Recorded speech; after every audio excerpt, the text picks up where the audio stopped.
context of the entire Democratic Party campaign for Congress this fall, the amount of money they are spending to meddle in Republican primaries is pretty small. Nonetheless, it has come to be a pretty big story and almost define the Democratic Party strategy in the eyes of some. It should be noted this is a terrible strategy, and it's a terrible strategy for several reasons. First of all, there's no reason to think it will work. Anybody who's a sports fan will understand this analogy. I'm a baseball fan. If the Giants are in the playoffs and I root for them to play, I don't know, the Braves in the second round because the Braves are an easier opponent, the Braves will beat them. Don't get in the business of rooting for to pick your opponent. It backfires almost all the time. I know so many people who in 2016 were saying, I hope the Republicans nominate Trump because he can't win. We saw how that turned out.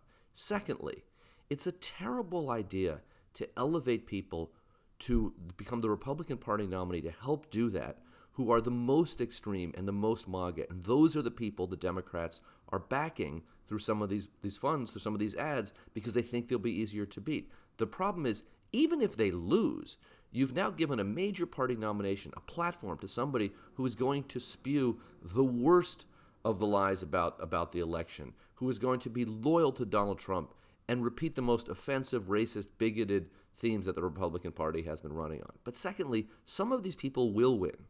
And what that means is that the Republican delegation to Congress, which may have the majority, very likely the House will have the majority, will have an even more pro-Trump, pro-MAGA presence. And that is not good for the Democratic Party. But more importantly, it's not good for democracy, and it's not good for the United States. This is a terrible strategy. If the Democratic Party wants to win the election, what they should do is stress the policy differences between the Democratic Party and the Republican Party, because the American people on key issues like abortion rights, guns, democracy, support the positions of the Democratic Party.